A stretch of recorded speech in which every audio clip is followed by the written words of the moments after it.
সৰগত জুবিনৰ আদৰণি সভা আৰু মায়াবিনী। আজি বাৰু সৰগত কম সভা বহিছেনে?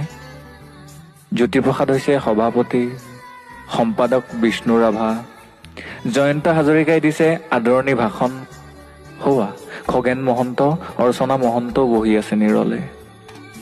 দেখিছো আগৰ শাৰীত প্ৰতিমা বৰুৱা বাইদেউৰ সৈতে দীপালী বৰঠাকুৰ, সংগী হৈ বহি আছে নীলপৱন বৰুৱাও।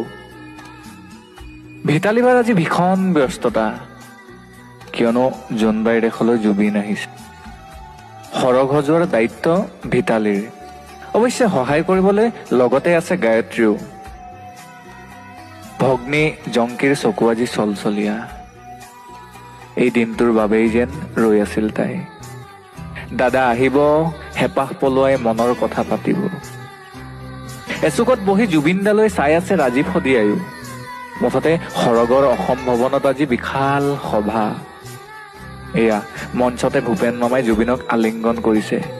জ্যোতি বিষ্ণুক হেঁপাহ পলোৱাই কৈছে জুবিনৰ কথা।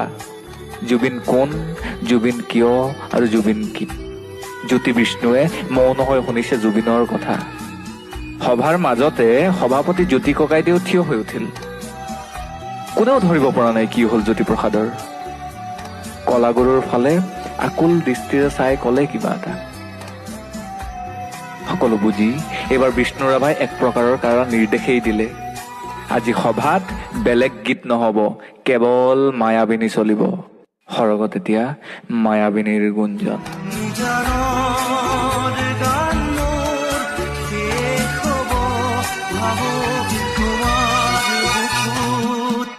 কেৱল মায়াবিনী। ধন্যবাদ সুমন্ত মাধৱ বৰাৰ ফেচবুক ৱালৰ পৰা।